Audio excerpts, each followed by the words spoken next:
Mamini, la recette adaptée à une bonne santé dentaire pour profiter de tous ces câlins.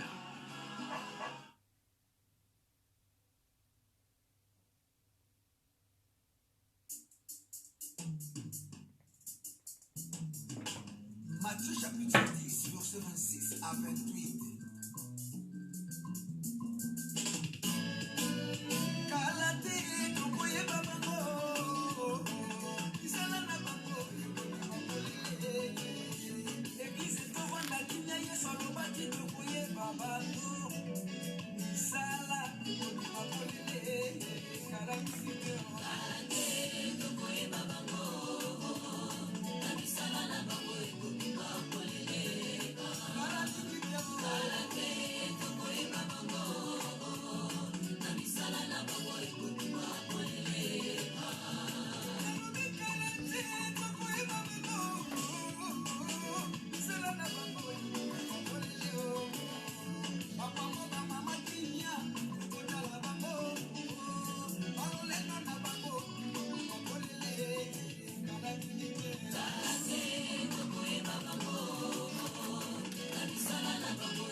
Shalom, shalom, shalom, shalom, shalom.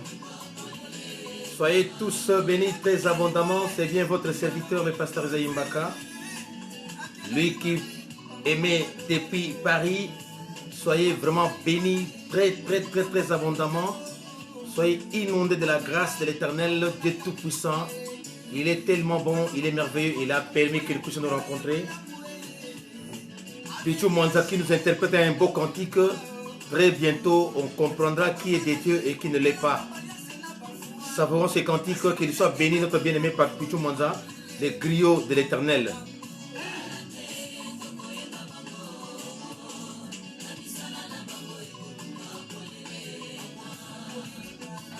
L'invité invite à partager la vidéo, inviter les frères et sœurs pour qu'ensemble puissions être connectés. C'est gratuit, abonnez-vous, c'est gratuit. Nous émettons aussi sur la chaîne YouTube. Tapez Pasteur Esaïe Mbaka TV et vous êtes abonné. Abonnez-vous, likez les vidéos, partagez aussi les vidéos. C'est gratuit. Abonnez-vous massivement sur la chaîne YouTube Pasteur Esaïe Mbaka TV. Abonnez-vous aussi sur notre page Facebook Louange Paris Champigny. Soyez bénis.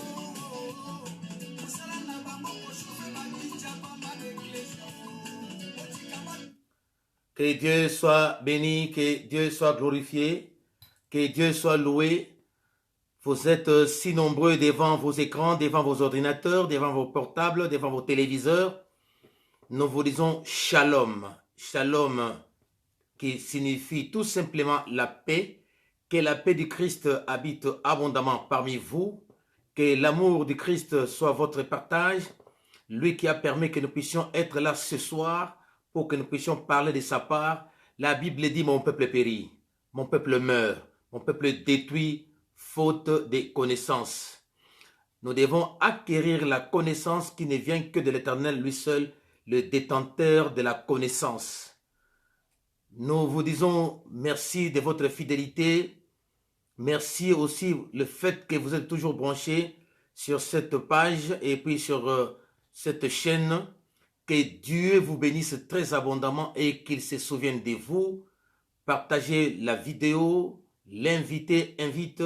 La table du Seigneur est celle d'acquittement et non de condamnation.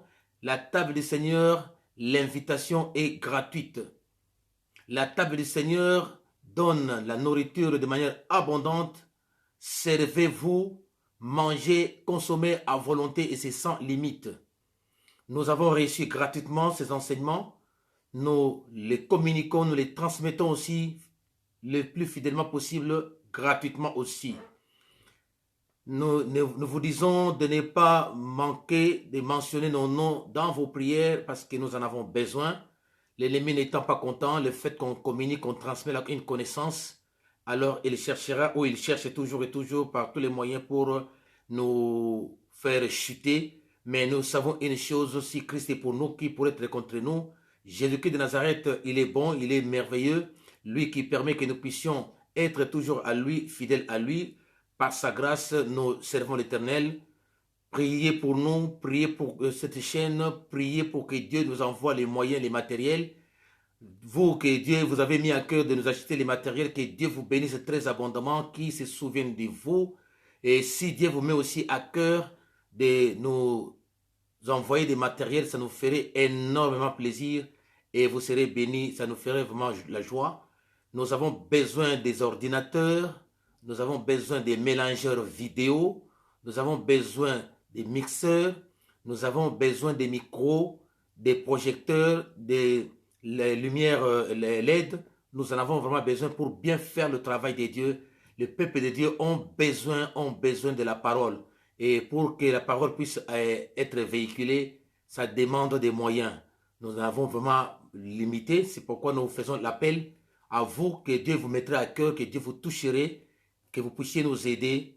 Ça serait une très bonne chose et le royaume des cieux se souviendrait de vous. À ceux qui l'ont fait, que Dieu vous bénisse très abondamment. À ceux qui comptent faire, faites-le, n'hésitez pas. Aidez-nous, que Dieu vous bénisse très abondamment. Likez la vidéo, partagez la vidéo, l'invité invite. Et avant que nous puissions continuer, nous voulons écouter encore le cantique de notre bien-aimé Pichou Mwanza, que Dieu se souvienne de lui, que Dieu protège sa famille aussi.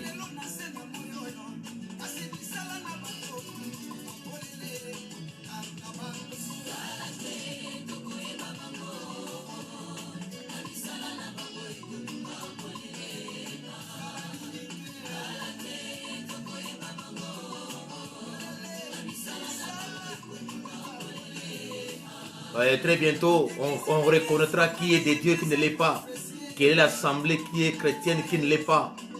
Avec l'aide du Saint-Esprit, nous comprenons tout cela, bien-aimés.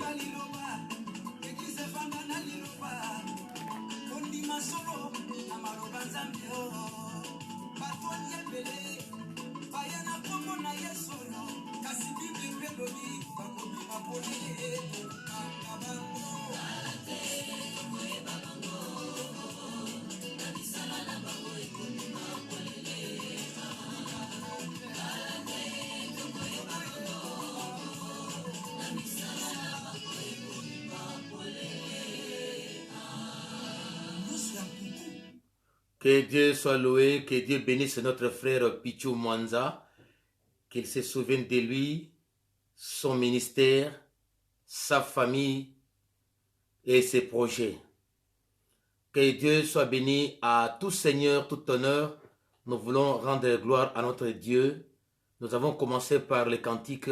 La Bible dit, lorsque vous entrez dans les parvis de l'Éternel, entrez dans la louange. C'est ce qu'on a fait. Et voilà, maintenant, nous voulons lui rendre encore des actions de grâce dans la prière. Dieu Tout-Puissant, nous te bénissons, nous te rendons grâce pour ton amour, ta fidélité. Merci pour ta bonté.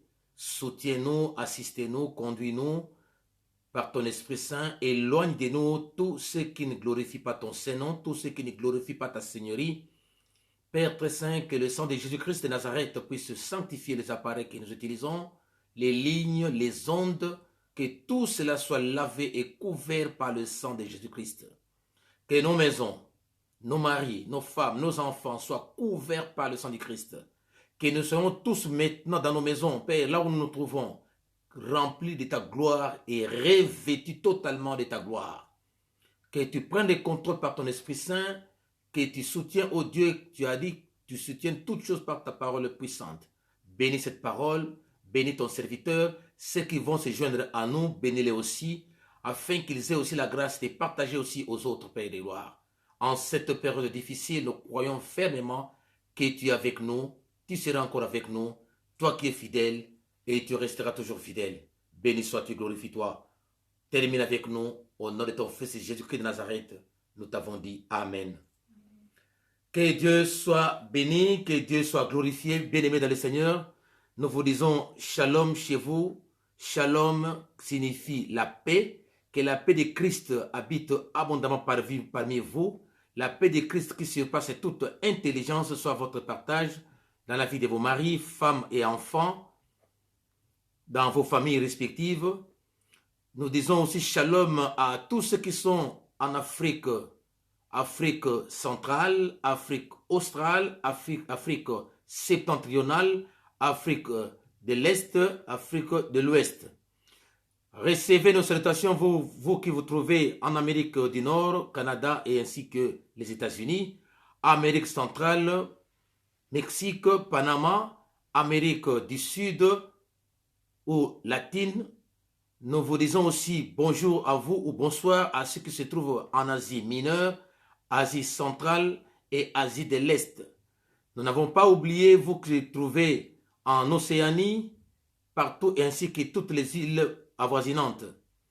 Shalom à vous qui êtes disséminés à travers toute l'Europe, Europe orientale, Europe occidentale, Scandinavie, les pays des Balkans, toute la Russie. Soyez bénis tous, vous qui êtes aussi au pôle nord comme au pôle sud.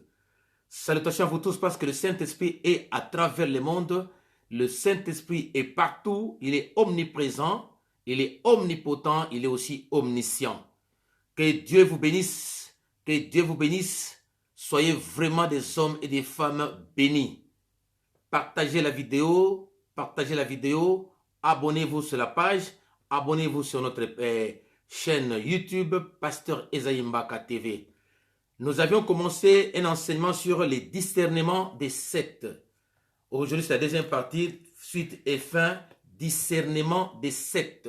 Comment savoir, comment découvrir, comment comprendre que celui-ci est de Dieu, celui-là ne l'est pas, que cette assemblée est chrétienne, celle-ci ne l'est pas. C'est au travers les enseignements, aidés par le Saint-Esprit de Dieu, inspirés même par le Saint-Esprit de Dieu, pour que nous puissions comprendre. À travers le monde, nous avons beaucoup de gens qui se disent, qui se font passer hommes de Dieu, serviteurs, servants de Dieu, pour comprendre qu'ils ne sont pas de Dieu ou ceux qui sont de Dieu, c'est à travers son Esprit Saint, à travers les Écritures. La Bible dit, vous connaîtrez la vérité qui vient de la parole de Dieu, et celle-ci vous affranchira. On avait introduit hier, comme quoi dans le livre de 1 Samuel, le chapitre 10, il y avait trois bonnes nouvelles qui étaient pour Saül. La première étant que la bonne nouvelle qui était les ânesses étaient retrouvées. Deuxième bonne nouvelle était que groupe de prophètes que Saül avait rencontré. Et troisième chose, on lui avait déjà averti, groupe de garnison des Philistins. Garnison des Philistins, ça s'est nommé Gibéa Elohim.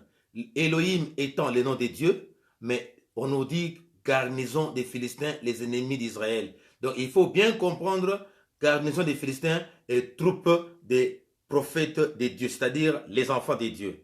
Alors, en ces temps difficiles, il y a beaucoup d'assemblées qui naissent comme des champignons à travers le monde. Nous avons vu aujourd'hui aussi beaucoup d'hommes qui se lèvent ou qui s'autoproclament prophètes, pasteurs, bergers, bishops, archibishops, apôtres, intendants, surintendants. Donc, et j'ai même entendu archipape.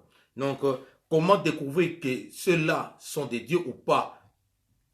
Alors, c'est très important que nous puissions savoir tout cela. On avait défini secte comme étant une assemblée des adeptes rebelles à la volonté de Dieu, agissant selon leur propre volonté et en étant des guides inspirés et pourtant qu'ils ne sont pas inspirés par l'Esprit de Dieu. Nous avions dit aussi que les sectaires, ce sont des personnes ou un groupe de personnes qui conduisent des hommes ou des femmes sans pour autant être dans la volonté de Dieu, détournant les âmes du Christ vers leur Dieu ou vers leur conducteur. Et la Bible nous dit, ne soyons pas étonnés, dans 2 Corinthiens chapitre 11, 14 à 15, qui dit, leur maître, le diable, se déguise en ange de lumière, ne soyons pas étonnés que ces ministres aussi se déguisent en ange de lumière. Nous avions dit aussi que ceux qui brillent, tout ce qui brille n'est pas de l'or. Il y a des choses qui brillent mais qui ne sont pas or. Alors s'il faut bien examiner, vous verrez que ça peut être l'or tout comme ça ne peut pas être or. C'est pour dire aussi que tous ceux qui détiennent la Bible, qui prêchent, ne sont pas forcément des dieux. Donc, ce sont des groupes organisés, des personnes ont une même doctrine et religion. Nous, c'est le christianisme. Le christianisme n'est pas une doctrine ni une religion, mais le christianisme est une vie. C'est une vie. C'est ça la différence entre nous et les sectaires. Que Dieu soit béni. On avait donné le but, c'était de permettre de mieux orienter les âmes gagnées par Christ pour qu'elles ne soient pas tombées dans le piège de l'ennemi. Donc, épargner les âmes de Dieu, du Seigneur de tomber dans le piège du diable. Et nous avions commencé à donner les caractéristiques, c'est-à-dire les éléments permettant à découvrir qui sont sectaires et qui ne le sont pas. Premier élément, nous avions dit que les sectaires présentent comme sauveur un personnage qui le remplace ou qui le substitue à Jésus-Christ. Pour eux, ce n'est pas Christ, mais c'est leur père, c'est leur mère, c'est leur conducteur, c'est leur maître inspiré qui est le guide, qui est le maître, qui est leur Seigneur, et on le remplace. Donc, il prend la place de Christ. Il prend la gloire de Dieu. C'est ça, donc, comme premier élément. Donc, ils sont là, ils remplacent, ils se disent, si pas égal à Christ, alors ils sont supérieurs à Christ. Il y a des ceux qui sont même dit qu'ils sont venus parfaire ce que Christ n'avait pas fait ou bien améliorer ce que Christ avait déjà fait. Si vous entendez des gens comme ça, ils sont sectaires. Alors, nous avions dit que les sectaires ne reconnaissent pas Christ est venu par chair. La Bible dit, Jésus est né d'une femme. Donc, toute personne, toute assemblée ou communauté qui dirait que Christ n'est pas venu d'une chair humaine, alors comprenez que vous avez affaire à un sectaire. Donc, pour nous, nous croyons en Dieu le Père, Dieu le Fils, Dieu le Saint-Esprit. Nous croyons en Dieu, nous croyons en Christ qui était né en chair, et puis nous croyons à l'Esprit Saint et qui agit toujours et toujours. Nous avions dit aussi comme deuxième élément qu'ils présentent l'œuvre de leur sauveur étant beaucoup plus parfaite par rapport à l'œuvre de Christ sur la croix. Donc pour eux, l'œuvre ou les œuvres de leur sauveur ou de leur maître est beaucoup mieux ou plus que l'œuvre salvatrice de Christ sur la croix. C'est ça les sectaires, ils disent cela. Et je peux même aller très loin, ils prennent la parole de leur maître, de leur sauveur, plus que celle de Christ. C'est ça les sectaires. Donc il faut bien comprendre, c'est comme Branham et les autres. Et pourtant, dans Jean 19, 30, Christ a dit, tout est accompli. C'est-à-dire, ce qui a été prédit, ce qu'il a fait, alors il a fait une œuvre parfaite qu'on ne peut pas retoucher, qu'on ne peut même pas compléter parce que tout était déjà prédit, était fait, était déjà accompli complètement. Alors, ceux qui viennent après pour dire que voilà, je viens compléter l'œuvre de Christ, comprenez que vous avez affaire à un sectaire. Ou bien que Christ n'a pas bien fait le travail, comprenez que vous avez affaire à un sectaire. Donc, c'est très important. C'est comme Branham. Branham, dans un premier temps, il avait commencé avec Dieu. Mais après quoi, il a introduit d'autres doctrines inspirées par les démons. Et voilà, la fin était tragique. Pourquoi? Parce que Christ ne peut jamais partager sa gloire avec un homme, ni encore moins son honneur aux idoles. Alors, nous avions aussi dit, bien aimé, comme troisième chose, comme troisième élément, il propose comme instrument de purification. Instrument de purification plus que le sang de Christ. Pour eux, l'instrument de purification, ce n'est pas le sang de Jésus, mais c'est autre chose.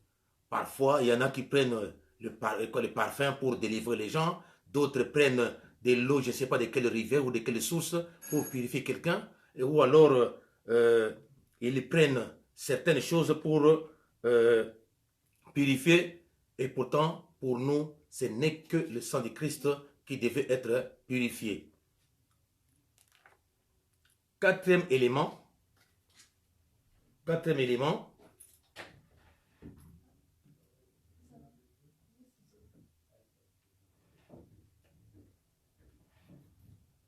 bien aimer, veuillez nous excuser. Quatrième élément, donc ils ont beaucoup de règles, des règlements plutôt physiques, extérieurs et accordent beaucoup d'importance dans leur culte rituel.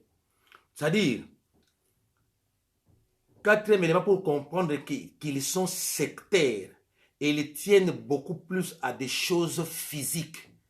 Ils tiennent beaucoup plus à des choses palpables. Et pourtant, la Bible dit, heureux, c'est lui qui a cru, mais qui n'a pas vu.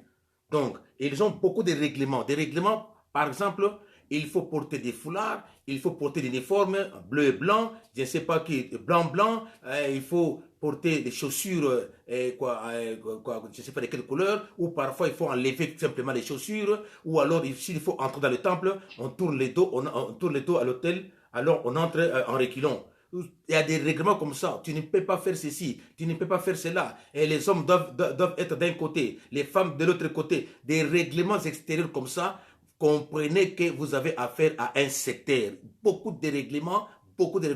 Je peux même aller très loin, des règlements qui n'ont rien à voir avec la parole de Christ, des règlements qui n'ont même pas été révélés par Christ. Voilà, bien aimé, il vous impose parfois donc, le port des mouchoirs, des têtes, parfois chez les femmes. Donc, des règlements. Donc, on impose parfois beaucoup de choses. Et parfois aussi, il faut même prier. Il faut vraiment que la tête soit voilée. Tout ça, il faut. Donc, beaucoup de règlements, beaucoup de dogmes, beaucoup de principes même. Il y a des principes, des règlements qui sont établis qu'il faut suivre. Or, nous, notre règlement, les principes, pour nous, c'est la parole de Dieu. Je peux avoir tout ça, des règlements, tout ça, mais à l'image de la parole, est-ce que c'est conforme à la parole? C'est ça. C'est pourquoi nous devons bien lire la parole, bien comprendre la parole de Dieu. Et parfois, on nous dit, on interdit aux femmes d'enseigner. Alors, la question qu'on peut se poser, est-ce que le Saint-Esprit n'est là que pour les hommes, ou il y a un Esprit Saint pour les hommes et un autre Esprit Saint pour les femmes? C'est la question qu'on doit se poser. Et pourtant, la Bible dit, je fais grâce. Je fais grâce à qui je veux. Je fais miséricorde à qui je veux. Les charismes du Saint-Esprit, Dieu les donne, les dispense comme il le veut. Ça se dit dans le livre de 1 Corinthiens, chapitre 12 et chapitre 14. Alors, ils utilisent aussi, donc, ils usagent d'autres écrits en lieu et place de la Bible. Parce que eux, les sectaires, ils prennent d'autres écrits. Ils prennent beaucoup d'autres livres. J'attire l'attention à un frère ou à une sœur. Le conducteur de votre église ou de votre assemblée, Dieu peut l'inspirer, un livre ou un document, mais que cela ne soit pas un document plus que la Bible. Donc, Dieu peut m'inspirer d'écrire un livre ou un document, c'est pour affermir les autres. Mais je dois faire ce livre-là à l'image de la parole de Dieu. Être inspiré par le Saint-Esprit qui ne pourrait même pas contredire la parole de Dieu.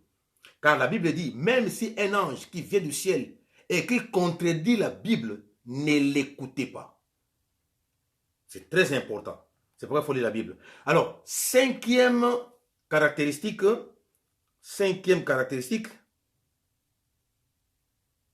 ils imposent aux adeptes des commandements dits de l'Église en dehors des 10 commandements.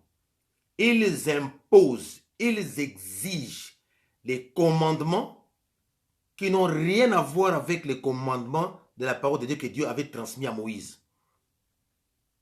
Ils imposent des règles, ils imposent des commandements en dehors des 10 commandements que Dieu a donnés à Moïse.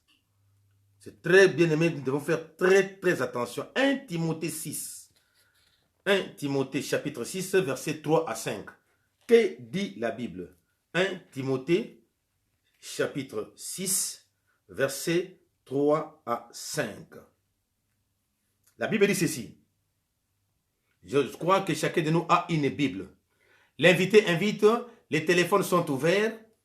07 69 25 75, plutôt 06 69 25 70 65. Ça, c'est le premier portable, le premier numéro. Le deuxième, 06 24 13 45 88. 06 24 13 45 88. Ou alors le fixe 01 71 00 52 49. 01 71 00 52 49. Le téléphone étant ouvert, vous pouvez nous appeler à tout moment, poser des questions et nous pouvons essayer un peu de répondre. Posez des questions, soyez précis parce que la télévision, c'est aussi le temps pour que nous puissions aussi donner la place aussi aux autres. N'hésitez pas, peut-être la question que tu pourras poser, l'autre aussi avait la même préoccupation et pourrait trouver aussi la réponse. N'hésitez pas, ma soeur, posez la question, même en lingala, nous essayons de traduire et de répondre par la grâce du Seigneur. 1 Timothée 6, 3 à 5, la Bible dit ceci. Voilà ce que tu dois enseigner et recommander. Ce que nous devons enseigner et être recommandé. Si quelqu'un enseigne autrement et ne marche pas selon les saines doctrines.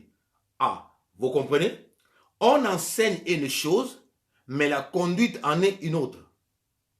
Écoutez, si quelqu'un enseigne autrement et ne marche pas selon les saines paroles de notre Seigneur Jésus-Christ, selon la doctrine conforme à la piété, il est enflé d'orgueil, il ne sait rien, il a la maladie des discussions et des disputes des mots. Je reprends la lecture. Voilà ce que tu dois enseigner et recommander. Si quelqu'un enseigne autrement, donc donne d'autres enseignements, et ne marche pas selon les saines doctrines. C'est-à-dire ici, apôtre Paul voulait dire, nous devons enseigner la saine doctrine, la parole de Christ. Et nous devons marcher conformément à ce que nous-mêmes nous enseignons. Ce que moi je prêche, c'est ce que je dois aussi vivre ainsi. Si tu es chanteur, les cantiques que tu interprètes ou que tu composes, tu dois marcher conformément à ce que toi tu enseignes au travers la chanson. Si tu es prophète, tu dois prophétiser en marchant, en tenant compte de la ligne de conduite qui est tracée dans la parole de Dieu. En d'autres termes, si on ne le fait pas, on est antéchrist, on est sectaire. La Bible dit, de la naissance, écoutez, il est enflé d'orgueil et ne sait rien. Il a la maladie de discussion, parce qu'il y a des ceux-là qui ont cette maladie de discuter sur n'importe quoi. Il faut toujours discuter pour discuter. Et des disputes des mots, on essaye un peu de discuter sur les mots. Oh non, voilà, ça dit ceci. Comme quelqu'un avait dit, oh non, mais on parle de l'ange, mais c'est au singulier. Non, l'ange est l'ange. Quand on parle de l'ange, c'est d'une manière générale. Mais quand on parle des anges, c'est pour dire qu'ils sont là. Je continue la lecture, la Bible dit, de la naissance à l'envie, la discorde, la calomnie, les mauvais soupçons. Voilà ce que Dieu nous dit, bien-aimés.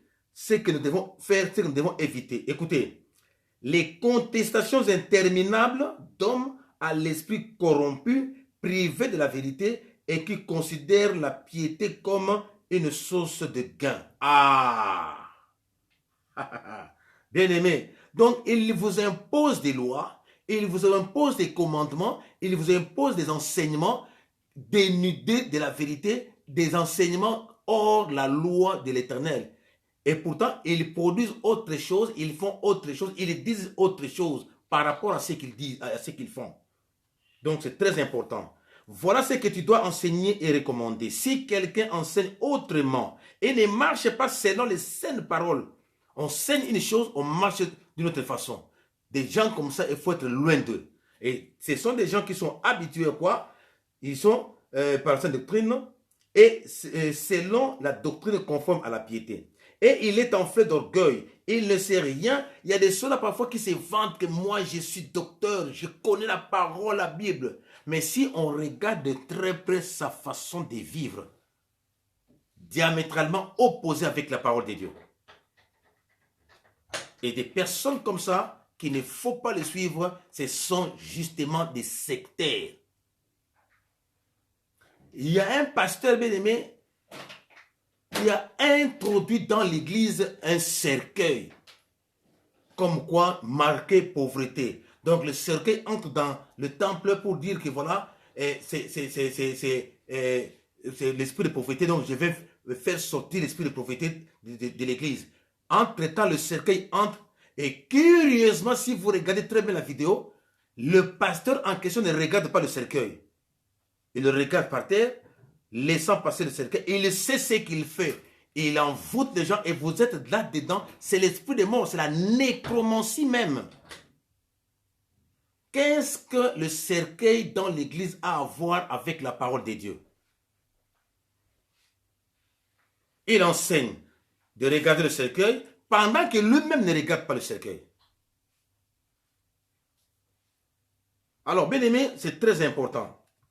Alors, ils imposent aux adeptes des commandements dits de l'Église en dehors des 10 commandements et ordonnances contenues dans la Bible. Nous venons de voir ça dans le livre de 1 Timothée. Alors, comme exemple, les sacrements de l'Église catholique romaine libérale. Il y a combien de sacrements, tel sacrement, tel sacrement, tel sacrement, tel sacrement, tel. On cite des sacrements et on doit les mettre à cœur, on doit suivre ça par cœur. Il y a encore, bien aimé, ceux qui n'acceptent pas Christ comme le Fils de Dieu. Il y a des assemblées comme ça, qui se disent chrétiennes, mais qui ne veulent pas reconnaître Christ comme Seigneur, comme Fils de Dieu. Dans une assemblée, si vous voyez dans une assemblée, on vous dit que Christ n'est pas le Fils de Dieu, et quoi que la dénomination étant écrit Église, sortez. Fuyez comme on fuit la peste. Fuyez comme on fuit la peste, ma soeur, mon frère. Ne restez même pas là-bas. Donc il faut fuir comme on fuit la peste. Et il y a des ceux-là qui font aussi des fêtes d'Assomption. Des fêtes d'Assomption et les canonisations même des saints. Bien aimés, ce ne sont pas les morts qu'on doit dire, on doit les canoniser comme saints ou on doit proclamer que tel est saint. Non. La Bible dit dans 1 Pierre 1,16. Soyez saints, car je suis saint. C'est-à-dire, il demande aux vivants d'être saints. Ce n'est pas que la personne qui meurt 3 jours, 1 mois, 1 année, 5, 10, 15 ans après et qu'on le déclare saint. Non. La Bible dit, Lisons dans la parole de Dieu parce que c'est écrit, nous devons lire. La Bible dit dans 1 Pierre 1, verset 16. Je commence par le verset 15. Mais de même que celui qui vous a appelé est saint, vous aussi devenez saints dans toute votre conduite. Puisqu'il est écrit, vous serez saints car je suis saint. Donc, c'est à toi et moi, c'est au vivant d'être saint. Ce n'est pas au mort qu'on déclare saint. Si la personne a marché dans la sainteté et que la personne est morte, cette personne est allée dans le lieu de repos. Mais ce n'est pas aux hommes vivants qui doivent déclarer cet homme saint. Non. Christ dit, la Bible dit, soyez saints. C'est un état. Le verbe être, c'est un verbe d'état. C'est-à-dire, soyez saints. Soyez comme tel. Soyez saints, car je suis saint. Mais quand on canonise les hommes comme ça, comprenez que c'est sectaire. Septième élément ou septième caractéristique pour comprendre les sectaires. Il n'y a pas de témoignage de sainteté par manque d'onction du Saint-Esprit de Dieu. Oui. Il n'y en a pas. Bien aimé, il n'y a pas de témoignage de sainteté. Témoignage de sainteté, ce n'est pas la propriété corporelle. Ce n'est pas ça. Ce n'est pas voir une assemblée, donc les lieux de culte très propres. C'est ça la sainteté. Ou bien parler de sainteté. Non. C'est une vie. La sanctification est une vie. C'est la vie sans péché. C'est pourquoi nous avons dit, soyez saints car je suis saint. Donc, notre vie doit refléter la sanctification, c'est-à-dire vie sans péché. Nous devons nous exercer d'aller de succès en succès, de perfectionnement en perfectionnement. Nous devons chercher à bien parler, à ne pas insulter, à ne pas calomnier, comme on a dit dans le livre de Timothée que nous venons de lire. Donc, pas être des calomniateurs, pas être des idolâtres, pas être je ne sais pas, des personnes qui pratiquent la magie, tout ça. Non. La sainteté spirituelle, la sanctification spirituelle. Parce que beaucoup cherchent à faire la sanctification physique, c'est-à-dire la propreté, ce n'est pas mauvais d'ailleurs, c'est recommandé que nous devons être propres physiquement, c'est bien, mais nous devons être encore beaucoup plus propres spirituellement, c'est-à-dire vie sans péché. Comment est-ce qu'on peut mener une vie sans péché tout en craignant Dieu? Quand je crains Dieu, je ne peux pas faire du mal à l'autre. Quand je crains Dieu, je ne peux pas détruire l'autre. Quand je crains Dieu, je ne peux pas tuer l'autre. Quand je crains Dieu, je dois aider l'autre à se relever. C'est ça la sanctification. C'est ça la crainte de Dieu. Vie sans péché en évitant le péché. On peut tomber. Christ a dit, le juste tomberait et sera aussi relevé. Donc, pour un serviteur de Dieu, pour un enfant de Dieu, le péché est un accident de parcours. Un accident, c'est quelque chose qu'on ne souhaite pas, qu'on n'aime pas, qu'on n'a pas prévu. C'est quelque chose qui vient à l'improviste. Donc, c'est pour dire que le péché pour un chrétien devrait être un accident de parcours. Parce que ça peut arriver, on peut broncher, on peut se tromper. On est humain. Donc, voilà bien aimé, donc pour les sectaires, il n'y a pas de témoignage de sanctification. C'est-à-dire, la Bible dit, ne savez-vous pas que nous sommes entourés d'une multitude de témoins? Dans nos familles, qu'est-ce que les membres de nos familles disent de nous? Parce qu'ils savent que nous prions. Mais qu'est-ce qu'ils disent de nous? Notre comportement, notre attitude, notre façon de vivre. Au travail, quel est le témoignage que nous donnons? À l'église, dans des milieux où on ne connaît pas, comment est-ce que se comporte? C'est ça le témoignage. Témoignage de la sanctification. C'est-à-dire, même si je n'ai pas encore vu Christ, mais cet homme-là, cette femme-là, non, reflète Christ. C'est ça le témoignage. C'est très important. 1 Timothée, plutôt Tite 1, 15 à 16. Tite 1, 15 à 16. La Bible dit ceci dans le livre de Tite. Tite Tite, chapitre 1er, le verset 15 et le verset 16. Écoutez ce que la Bible dit. Tout est pur pour ceux qui sont purs, mais rien n'est pur pour ceux qui sont souillés et incrédules. Tout est pur pour ceux qui sont purs. Quand on a la pureté, on communique la pureté. Quand on a la pureté, on transmet la pureté. Mais rien n'est pur pour ceux qui sont incrédules. C'est-à-dire, ce que je fais, bien aimé, on ne peut donner que ce qu'on a. Quand on a la pureté, on communique la pureté. Quand on a l'impureté, on communique l'impureté. On comprendra que toi, tu es de Dieu, que toi, tu ne l'es pas. Au travers ce que tu produis, au travers ce que tu fais, au travers ce que tu dis. Tes actions, tes réactions, les faits et gestes témoignent que celui-ci ou celle-là est de Dieu, celui-ci ou celle-là ne l'est pas. La Bible continue à dire au verset 16, je réponds au 15, tout est pur pour ceux qui sont purs, mais rien n'est pur pour ceux qui sont souillés et incrédules. Leur intelligence, aussi bien que leur conscience est souillée par le péché. Ceux qui sont impurs. Et la suite, c'est quoi? Ils font profession. Ils se font passer pour des personnes pieuses, des personnes qui marchent dans la sanctification. Bien aimé, aujourd'hui dans les églises, il faut voir même dans les réseaux sociaux, les gens prêchent.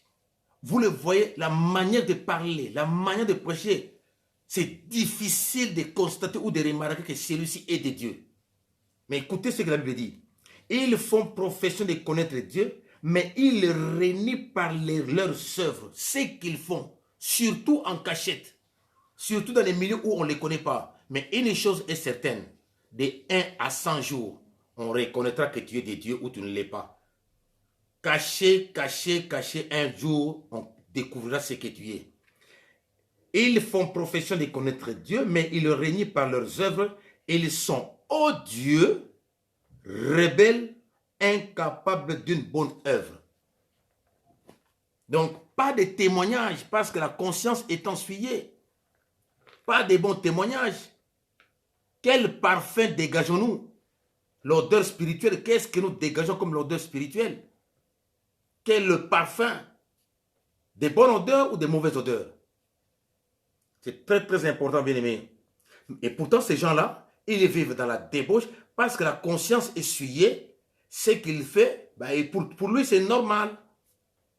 Vous voyez les serviteurs de Dieu qui prennent les femmes d'autrui, qui sortent avec les filles d'autrui, et qui disent, venez, donnez, semez. Depuis qu'on a sémé, on ne récolte pas. Allez, recevez. Ils disent, recevez quoi? Mais les enfants de Dieu, n'ayant pas le discernement, recevez, je reçois, recevez. Vous recevez quoi? Allez, recevez.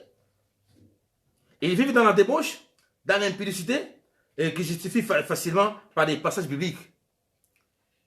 Et donc, ils se cachent derrière des versets bibliques pour se justifier.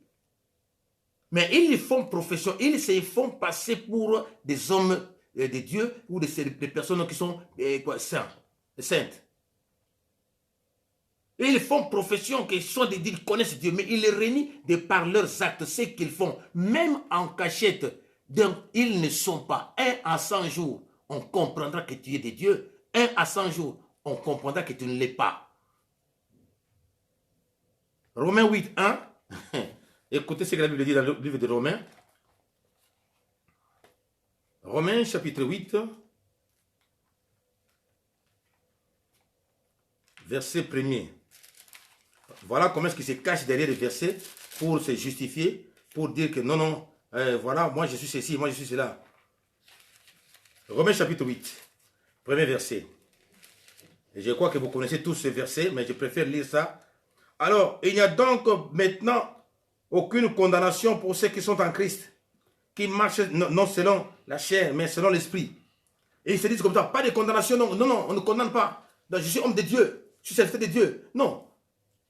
Mais si tu as commis les péchés, répands-toi, demande pardon et puis continue le chemin. qui ne bronche pas, qui ne tombe pas. Mais il se cache derrière des versets. Oh non, on ne juge pas l'homme de Dieu. Qui t'a établi juge? La Bible dit ne jugez point. Oh, mais la Bible dit quoi? C'est lui qui a l'esprit, juge de tout. Voilà, ils se cachent comme ça derrière des versets pour se justifier, bien aimé, pour justifier leur forfait. 8e élément, pour comprendre que celui-là est sectaire, c'est-à-dire ceci, ils ne vivent pas en unité avec les croyants des autres assemblées. Pour eux, ils sont cloîtrés dans les 4 coins du mur. Ils ne cherchent pas à savoir qu'est-ce que l'autre fait ou qu'est-ce que l'autre a. Bien-aimé dans le Seigneur, nul sous le soleil est complet. On est tous des humains, on est aussi complémentaires. Si moi j'ai le don de combat spirituel, l'autre a le don de la prophétie, don prophétique ou ministère prophétique, un autre a un don de louange, à un autre, et c'est comme ça, et on se complète. Et des sectaires, ils ne veulent pas, alors ils ne veulent jamais, s'ils se disent assemblée chrétienne, pourquoi ne pas s'associer aux autres quand ils font des bonnes choses? Pourquoi ne pas reconnaître ce qu'ils font comme œuvre de Christ? Si réellement vous prétendez être de Christ, pourquoi ne pas reconnaître la grâce que Dieu a donnée à l'autre? Pourquoi ne pas reconnaître ce que Dieu a fait dans telle assemblée? S'ils font des bonnes choses, pourquoi ne pas y aller? Pourquoi ne pas aller les soutenir? Celui qui est pour nous n'est pas contre nous. Nous tous nous sommes les enfants d'un même Père. Quand quelqu'un fait des bonnes choses, nous devons reconnaître. Nous devons aussi l'applaudir. Nous devons les soutenir. Ah non, non. Vous êtes là. Vous n'êtes pas trop spirituel. Mais nous, on est spirituel. Nous, qui est plus spirituel par rapport à l'autre? Voilà. Quand vous voyez des gens comme ça, qui cherchent à dire, oh, notre église est mieux que votre église. Non, on ne peut pas venir chez vous. Vous avez beaucoup de démons. Ah, comprenez qu'ils sont sectaires. Ils sont sectaires. Proverbe chapitre 18, versets 1 à 2. Proverbe 18, 1 à 2, la Bible dit ceci. Proverbe chapitre 18, versets 1 à 2, la Bible dit ceci.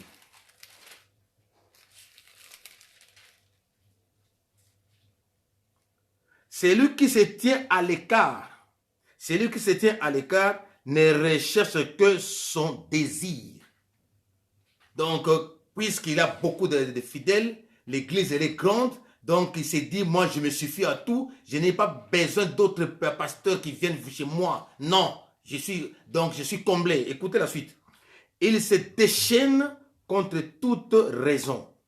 Donc, il avance n'importe quelle raison. La Bible dit, ce n'est pas à l'intelligence que l'insensé prend plaisir. C'est à la manifestation de ses pensées. Il prend plaisir à la manifestation de ses pensées. Mais il se prend à l'écart. Donc, il se suffit, c'est quoi être autosuffisant? Et pourtant, nous sommes complémentaires et nous devrions être complémentaires. Reconnaître d'abord tes propres faiblesses, reconnaître aussi la force que l'autre a. C'est ce que Dieu veut. Et si tu as des faiblesses, va voir l'autre. Ayez l'humilité d'aller voir un frère ou une soeur ou une autre assemblée, aller voir ce qu'ils font. Papa, ah, j'ai vu là-bas. Donc, vous êtes très fort à la délivrance. Oui. Bon, voilà. Moi, j'ai un cas de la délivrance ici. Si vous pouvez venir m'aider ou bien que j'amène le collam là-bas. Ce n'est pas un problème que voilà, ils vont prendre les âmes. Non. Si tu nourris bien les âmes, ils vont rester. Est-ce que je parle à quelqu'un? Bien aimé, Marc chapitre 28, verset 1er. Marc 28, premier verset. La Bible dit, Marc,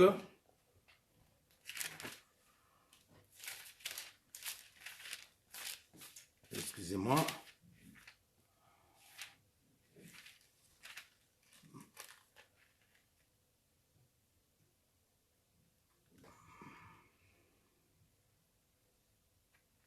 Marc 8.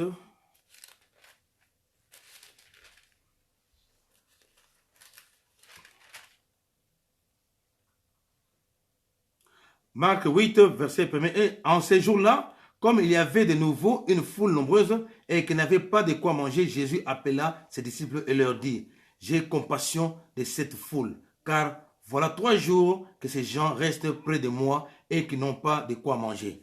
Jésus avait des disciples, mais il a associé d'autres personnes qui viennent avec eux manger ensemble, partager la même nourriture ensemble.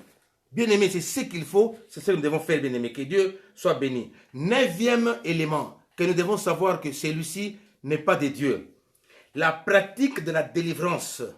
La pratique de la délivrance détermine avec exactitude les groupes sectaires. Quelle est la pratique de la délivrance? Il y a de cela pour qu'ils soient délivrés, pour qu'on puisse délivrer les gens. Et il faut qu'on les amène dans une rivière, on les plonge 5 fois ou bien 7 fois, comme Naaman les Syriens était plongé 7 fois. Et ils disent aussi, voilà, pour nous c'est comme ça. Il faut aller dans le fleuve. Et pas n'importe quel fleuve, c'est seulement là-bas. Donc il faut aller là-bas. Quand tu entres là-bas, donc tu seras délivré. Ou la pratique de la délivrance qui consiste à allumer les bougies tout autour de la personne qui devait être délivrée.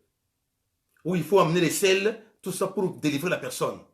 Ou amener quelques huiles là pour mettre sur la personne pour que la personne soit délivrée. Et d'autres passer par les rapports sexuels pour dire que voilà, moi je vais gérer les esprits qui étaient en lui ou en elle.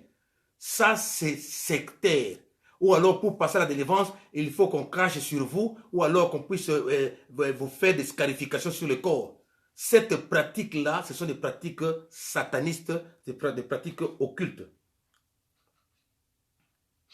Donc les messes avec des bougies ou avec des poudres, pour être délivré, on vous met des poudres tout au long du corps, ou alors pour être délivré, on égorge un poulet ou bien un animal, et on asperge le sang sur vous, pour dire que vous êtes délivré. Cette pratique-là, ce sont des pratiques occultes. La seule pratique qu'on peut délivrer une personne, c'est la prière. Proclamer la parole de Dieu, proclamer la présence du Saint-Esprit, proclamer l'évangile et chasser les démons au nom de Jésus-Christ. Mais les sectaires ne chassent pas les démons au nom de Jésus-Christ. Mais nous voyons dans certaines assemblées, on dit, sors, sors, mais sors quoi? Or, la Bible dit en mon nom. En mon nom. C'est-à-dire, on cite les noms de Jésus-Christ. On dit sors, mais en lingala, sors, sors, sors. Qui doit sortir? Pour aller où? La Bible dit, vous marcherez sur les serpents, sur les scorpions, et en mon nom, vous chasserez les démons. Donc, au nom de Christ, je vais chasser au nom de qui? Je vais chasser quoi? Au nom de qui? Nous, on chasse au nom de Jésus-Christ. Ah, je chasse. Allez, je chasse. Allez, libère. Allez, je chasse. Tu chasses quoi? Allez, libérer quoi? Au nom de qui? Et il y a de ceux-là qui prennent le luxe même de citer le nom de leur chef spirituel. Et ils chassent les démons ou les esprits au nom de leur père spirituel. C'est ça, c'est sectaire.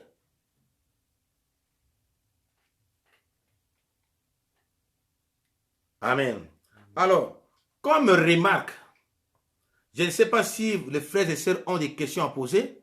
Avant même de parler sur les remarques, bien aimé, les sectaires, ils font trembler les enfants de Dieu. Les sectaires, donc, font en sorte que vous puissiez trembler en écoutant même le nom de votre conducteur.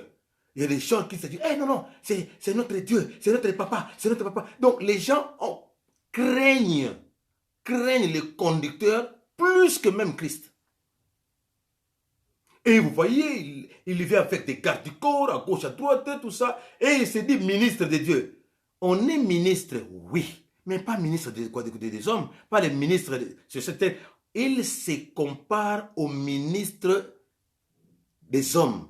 Non, on est ministre de Dieu.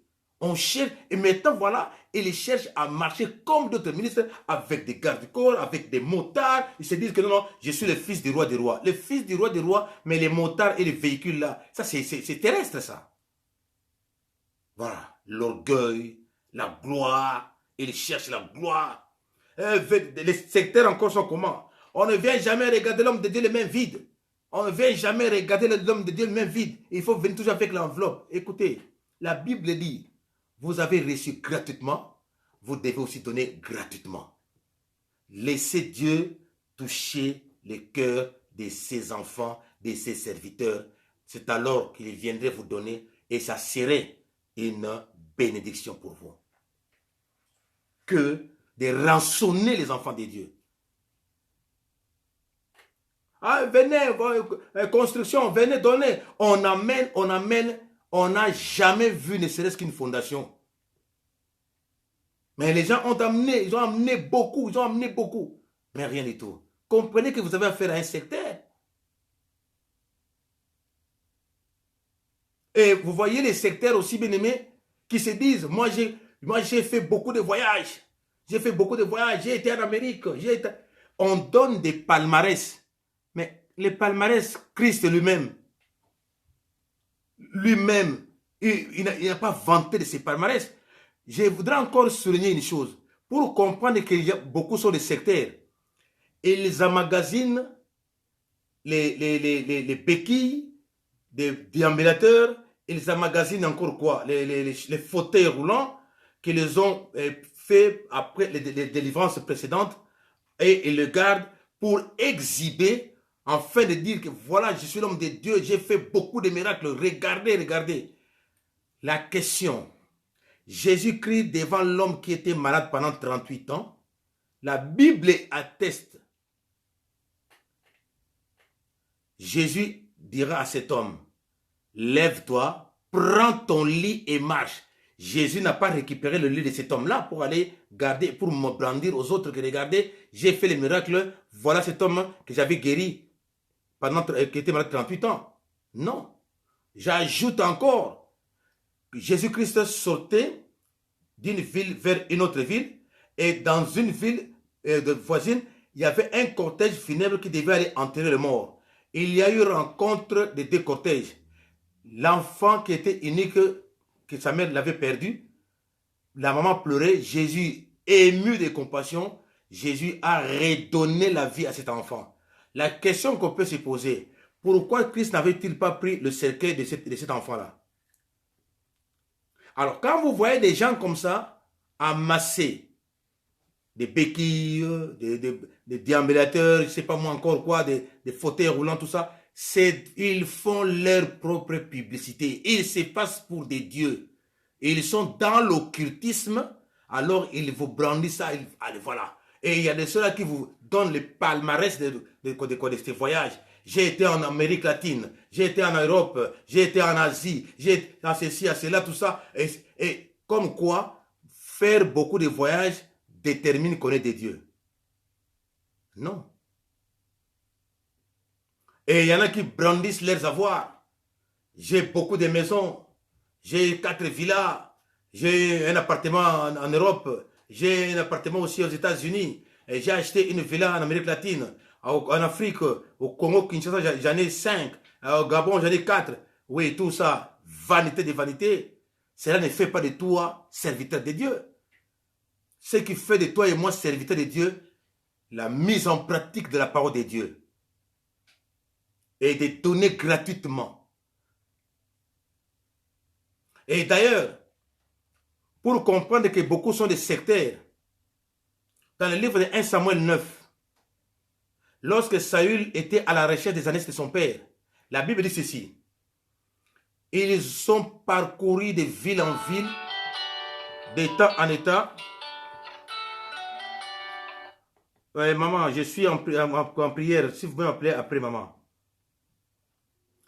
Alors, je demande aux frères et aux sœurs qui sont en ligne s'ils peuvent téléphoner. Donc, il faut téléphoner pour comprendre la chose et poser des questions. Nous pouvons répondre facilement. Alors, je disais, bien aimé, Saül et son serviteur, ils ont parcouru le pays de Shalisha, montant d'Ephraïm, mais ils sont passés par-ci, par-là, ils n'ont pas trouvé. Lorsqu'ils étaient fatigués, Saül dira à son serviteur, rentrons, de peur que notre père ait de la peine sur nous, oubliant les ânesses. Et son serviteur dira ceci, je connais l'homme de Dieu, tout ce qu'il dit ne manque pas d'arriver. Vous voyez que Saül et son serviteur, ce n'est pas Samuel qui a dit que voilà, venez chez moi, je suis prophète à yeux ouverts, je suis un grand prophète. C'est quand j'ai dit des choses. Non, non, il n'a pas dit. Ce sont les hommes qui savent ce qu'il fait et qui voient en lui hommes de Dieu. Mais aujourd'hui, on voit les hommes se font des publicités, des campagnes, des grandes photos, des affiches. Et parfois, même s'il faut rechercher le nom de Christ, c'est difficile même à découvrir. Mais les noms tellement grands du prophète ou du pasteur ou de l'évangéliste, mais alors peut-être même pas le nom de Christ là-dedans. Ou même s'il y en a, mais dans un petit coin là-bas. Donc, il brandit sa personne en lieu et place de Christ. Mais regardez, la Bible dit, le serviteur de Saül a dit, je connais un homme de Dieu. Tout ce qu'il dit ne manque pas d'arriver. Allons vers lui. Donc, c'est ce qu'il faut. C'est-à-dire qu'il faudrait que les hommes eux-mêmes témoignent de nous ce que nous avons. C'est pourquoi parmi les éléments qu'on avait énumérés ici, au 7e élément, pas de témoignage. Donc, c'est ce qu'il faut. Donc, laissez aux fidèles, laissez aux âmes de Christ qu'ils puissent témoigner de nous, qu'eux-mêmes fassent la publicité, que non, voilà, je connais un homme de Dieu, je connais une servante de Dieu, au lieu que nous passons à la télé et faire des affiches, venez chez moi, vous aurez des grands miracles, vous aurez ceci, vous aurez cela. N'y va pas, venez chez moi. La personne est claire dans son langage. Venez chez moi, au lieu d'aller chez Christ. Au lieu de présenter Christ, il dit venez chez moi et vous y allez. Ce sont des sectaires, ma soeur, mon frère. C'est pourquoi on a parfois des problèmes. On est bloqué, on a des difficultés justement parce qu'on est allé vers les hommes au lieu d'aller vers Christ. Et quand on est allé vers les hommes, on est allé vers les sectaires. Alors, quelles sont les remarques qu'on peut trouver? On dit que toutes les églises dites du Saint-Esprit sont sectaires. Oui, toute église ou toute assemblée qui se dise église du Saint-Esprit est sectaire. Pourquoi, bien-aimé? Jésus-Christ, bien-aimé, étant la tête de l'église. Il est la tête de l'église. Et le reste, nous faisons partie de son corps. À 1 Corinthiens 3, verset 11. 1 Corinthiens 3, 11e verset. Que dit la Bible? Écoutez très bien. La Bible dit, car personne ne peut poser un autre fondement que celui qui a été posé, savoir Christ. Le seul fondement, c'est Jésus-Christ. La base, Jésus-Christ. Ésaïe 28, 16, la Bible dit,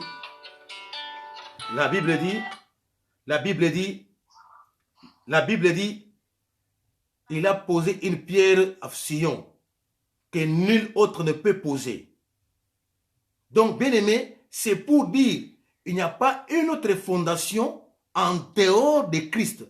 Le Saint-Esprit, son rôle est de consolateur, son rôle est pour nous enseigner, pour nous ouvrir les yeux spirituels, pour nous conseiller et nous parler. Le socle, la base, le soubassement de l'Église, c'est Christ. Donc, bien aimé, Jésus-Christ qui est la base, qui est le fondement. Donc, l'Église, c'est le corps du Christ. L'Église, ce n'est pas le Saint-Esprit. Le Saint-Esprit qui est le révélateur, qui est le consolateur, notre paraclet, qui vient pour nous affermir, qui vient pour nous éclairer. C'est ça le rôle du Saint-Esprit. Mais la base, le corps du Christ, c'est Christ lui-même. Comme la Bible dit dans le livre d'Éphésiens, chapitre 1er, à partir du verset 20 jusqu'au verset 22, vous verrez ce que je suis en train de dire. Donc, c'est très important. Donc, la base, il n'y a pas une autre fondation si ce n'est que Christ. Deuxième chose que nous devons savoir, bien aimé, comme remarque, toutes les églises dont les adeptes se font appeler Christ, suivi d'un qualificatif iste. C'est-à-dire, on peut reconnaître l'assemblée de par le nom de leur fondateur. Joviste, Kimbangiste, Branhamiste, iste. C'est-à-dire, on reconnaît facilement le fondateur de cette assemblée. Donc, en ajoutant le préfixe, non, le suffixe ist. Kabiliste, tchékédiste, voilà, c'est ça, un peu pour vous faire comprendre. Donc c'est ça, branamiste, kimbangiste. Donc on reconnaît facilement les noms du fondateur. Donc c'est très important. On peut donc déduire facilement les noms du fondateur de ces sectes-là. C'est facile, bien aimé. C'est ça. Donc deuxième remarque, c'est ça. Comme troisième remarque, toute église ou assemblée où le fondateur prend la place de Dieu. Donc, dans une assemblée, soi-disant chrétienne, dans une assemblée où on prend un personnage qui prend la place de Dieu, cette assemblée est sectaire. Je peux même aller très loin. C'est pour dire aussi que dans une assemblée, si on élève trop les noms de l'initiateur ou des fondateurs de l'église. Donc, on ne fait que citer les noms de ce papa-là ou de cette maman-là chaque jour, à chaque instant, à tout point de vue, à toute chose. On ne cite que le nom des papas, des mamans. Comprenez que vous avez affaire à un sectaire.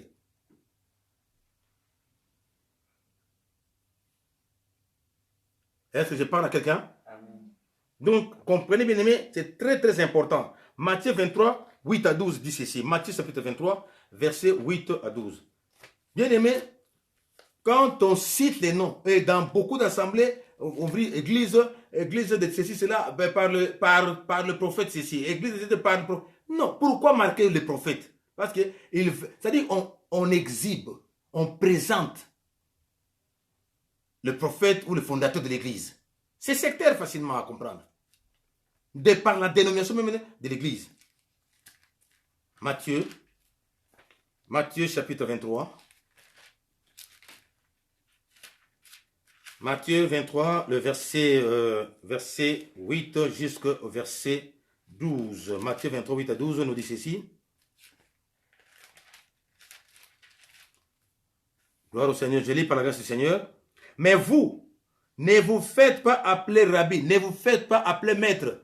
Dans beaucoup d'églises, on se dit, ah, notre maître, notre grand prêtre, notre grand seigneur, notre ceci, notre papa. Oh, lui, il est quoi? Archibishop, bishop, méga. Bien aimé, dans la Bible, c'est écrit pasteur, évangéliste, apôtre, docteur, prophète. 5. Mais les restes, oh, bishop signifie évêque. Mais oh, archibishop, non, on se donne des noms comme ça pour se distinguer des autres. Écoutez ce que Dieu dit. Mais vous, ne vous faites pas appeler rabbi, car un seul est votre maître. On n'a qu'un seul maître, Christ. Et vous êtes tous frères. On est tous frères. Bien aimé, que vous m'appelez pasteur Esaïe ou papa Esaïe ou Esaïe, frère Esaïe, ça, c'est le plus important que vous puissiez simplement m'identifier. C'est tout. Mais il y a des soeurs qui ne veulent même pas qu'on leur appelle de par leur nom.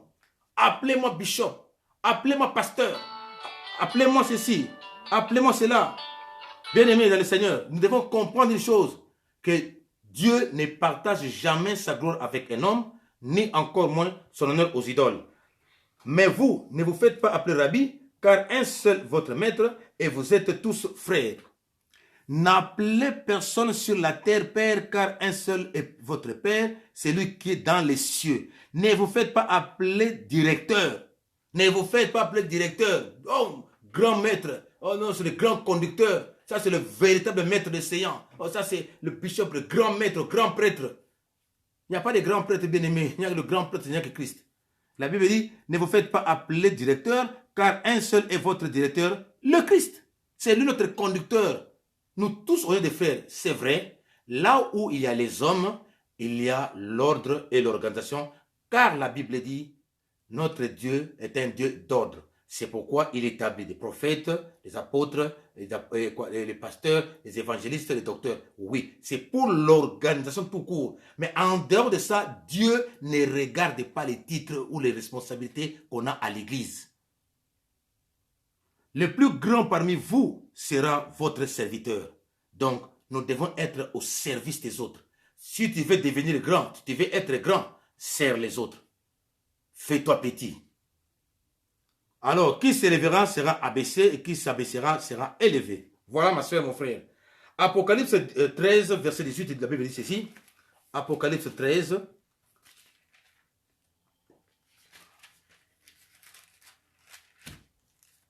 Apocalypse 13, verset 18, la Bible dit, je lis par la grâce de Dieu. Car c'est ici la sagesse que celui qui a de l'intelligence calcule le chiffre de la bête, car c'est un chiffre d'homme et son chiffre est 666. Quelque part, bien aimé, c'était marqué Vicario Filii Dei. Lorsqu'on a déchiffré ça, lorsqu'on avait découvert ça, il y avait une assemblée qui se disait chrétienne. Ils ont enlevé parce qu'on avait découvert qu'ils étaient sectaires. Donc, vicaire, fils de Dieu. Vicaire, fils de Dieu. Et vous savez de qui je suis en train de parler. Voilà. Alors, quatrième élément que nous devons aussi comprendre, bien aimé, toute religion orientale, les religions orientales sont sectaires. Le Bouddha, le Moon, le Krishna, et nanani, nanana, tout ça, ce sont des sectaires. C'est pourquoi nous sommes vraiment appelés à faire très attention, bien aimé, aux sectaires. Les Kankar, Bouddha, Moon, tout ça. Et en Afrique, il y a aussi des sectaires. Les vaudous. Les assemblées qui présentent leur fondateur comme étant Dieu. Il y en a qui plébiscitent même des personnages comme Saint-Esprit. C'est sectaire tout ça. Oh non, notre papa est ceci. En tout cas, notre papa, Fumu, je sais pas, maître, Igwe, des choses comme ça. C'est sectaire tout ça. Alors, il faut faire très attention. Donc, la Bible dit, l'ennemi vient, il va séduire. La Bible dit, s'il est possible, même les élus. Alors, il faut faire très, très, très attention pour ne pas être la proie des autres bien-aimés. C'est très important, c'est très important. Le Saint-Esprit vient pour nous consoler. Le Saint-Esprit vient nous aider. Le Saint-Esprit vient nous assister. Donc, les sectes n'ont aucune notion de sainteté. Ça n'existe pas, les sectes. Chez les sectes, il n'y a pas de notion de sainteté. C'est pourquoi nous devons, alors, nous sommes appelés, ma soeur, mon frère, à avoir le discernement des sectes. Il faut bien comprendre le discernement des sectes. Parce que les sectaires, ils font monnayer même les prières. On catégorise les prières. Prières de 10 euros, prières de 50 euros, prières de 100 euros, prières de 500 euros, 1000 euros, 1500 euros. Quand vous voyez une personne comme ça, comprenez que cette personne est sectaire. Oh, voilà le nom. Votre nom, vous appelez Mbouyi. Alors, Mbouyi, combien de lettres dans le Mbouyi? On compte le nombre de Mbouyi et à chaque lettre, 100 euros. C'est sectaire, ma soeur, mon frère. Alors, si quelqu'un porte le nom, un nom kilométrique, alors il va payer combien? À chaque lettre, supposons que 100 euros. Je donne un exemple. Mobutu, Sese, Seko, Kuku, Ngwendu, Wazabang. Alors, combien de lettres qui composent son nom? Et ajouter à cela son prénom, Joseph Désiré. Ça serait combien? À chaque lettre, prenons par exemple 100 euros. Comme moi, par exemple, Kaodi, Moulenda, Mbaka, Esaïe. Combien de lettres? Et s'il faut que chaque lettre 100 euros, ça serait combien? Mais c'est tout mon salaire qui va partir. Donc, comprenez que, bien aimé, les sectaires font ça. Et pour être purifié, il faut boire. J'ai même vu, bien aimé, en Afrique. Ah là là. Donc, imaginez, bien aimé, pour être guéri, il faut boire l'alcool. Et le traitement, on appelle ça biéramycine. Donc, les gens prennent l'alcool pour être guéri. Et tout le monde était ivre. Alors, on se pose la question, qui est venu être guéri? Guéri de quoi? Donc, vous voyez des pratiques comme ça, des choses comme ça, que les gens, parfois, même au Congo, Kinshasa, on vend, je ne sais pas moi, une bouteille, je ne sais pas moi, j'ai oublié le nom là. On les vend et les gens achètent en masse. Et, excusez-moi, il y en a qui achètent même en dollars. Là-dedans, il y a des composés chimiques, d'autres, voire même le pétrole là-dedans. Et de l'essence. Et il y en a qui boivent qui se disent que voilà, ils sont guéris. Mais ils sont envoûtés. La guérison vient du Saint-Esprit. La délivrance, c'est Dieu qui délivre. Et quand il délivre, esprit, âme et corps, il ne fait jamais une œuvre à mi-chemin. Ce n'est pas le fait de boire quelque chose que tu seras délivré. Oui, Dieu est capable de dire pour ton problème ou pour ta santé, prends un verre d'eau. Tu prends un verre d'eau, la chose est partie. Cela ne signifie pas qu'il faut faire ça à tout le monde. Non, c'était un cas spécifique, pour un cas particulier, pour une personne particulière, mais que cela ne soit pas généralisé. Voilà ce que font les sectaires. Alors, bien aimé, j'attends des questions pour qu'on puisse terminer. Si on a quelques questions à poser, le téléphone est ouvert. 01 71 00 52 49. Ou alors le portable 07 69 20 20 70 65. 07 65 25 70 65. Deuxième téléphone 06 24 13 45 88. Je reprends. 07 69 25 70 65. Deuxième 06 24 13 45 88. Appelez-nous, bien-aimés, pour qu'on puisse faire les échanges. Voilà, le téléphone est ouvert. Appelez-nous, ou alors si vous avez un témoignage à faire, faites-le, mais de manière brève pour édifier les autres, bien-aimés. Le téléphone étant ouvert. En attendant, nous balançons les cantiques de notre frère Pichou Mwanza.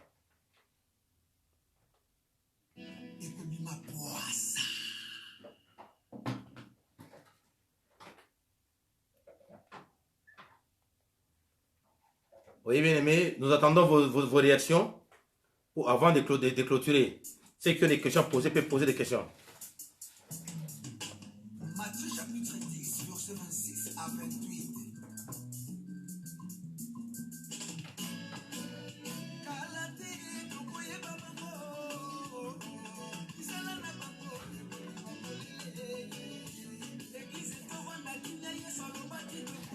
Oui, posez des questions, bien aimés. Nous sommes là, ceux qui ont des questions à poser. Et nous saluons notre papa berger, joyeux anniversaire. Que Dieu te bénisse très abondamment.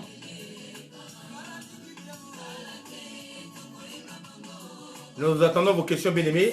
Sinon, nous allons clôturer par là. S'il n'y a pas de questions à poser. Et demain, bien aimés, demain, vendredi, nous serons en prière. Nous n'allons pas prêcher, mais nous allons prier tout ce qu'on a reçu depuis lundi, mardi, mercredi, jeudi.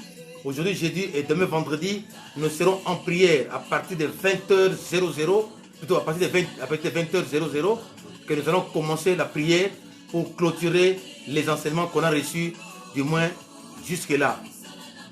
Que Dieu vous bénisse, que Dieu vous bénisse, que Dieu vous inonde de sa grâce. Entre-temps, prions le Seigneur. Nous te disons grand merci, Père. Nous bénissons ton Saint-Nom. Nous te glorifions, toi qui es Dieu d'amour et de paix, Dieu de toute suffisance. Justifie-nous, sanctifie-nous, corps, âme, esprit. Que ta grâce soit parmi nous. Que ton Esprit Saint nous soutienne et nous assiste. Merci pour ton amour, de ton Esprit Saint qui est avec nous, en nous et sur nous. Merci parce que tu étais au contrôle de toutes choses. Merci parce que tu nous as révélé des choses cachées, des choses qu'on ne connaissait pas, des choses parfois qu'on négligeait, mais tu nous as rappelé, Père, que nous pouvons faire confiance qu'en toi et que la révélation ne peut venir que de toi et de toi seul.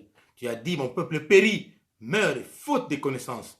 Voilà, aujourd'hui, nous avons acquis la connaissance qui vient de toi. Merci pour ton amour, ta fidélité. Merci pour ta grâce. Nous t'avons ainsi prié. Papa, la Bible dit que ta parole ne consiste pas seulement à entendre, mais aussi à mettre en pratique. Aide-nous par ton Esprit Saint à mettre en pratique cette parole. Soutiens-nous, ô Dieu, assistez-nous. Glorifie-toi. Béni sois-tu, nous t'avons ainsi prié. Amen. Que Dieu vous bénisse. Que Dieu vous bénisse très abondamment. Ne manquez pas de mentionner mon nom ainsi que le nom de ma famille tout entière dans la prière. Que Dieu vous inonde de sa grâce. Merci à vous tous et à tous.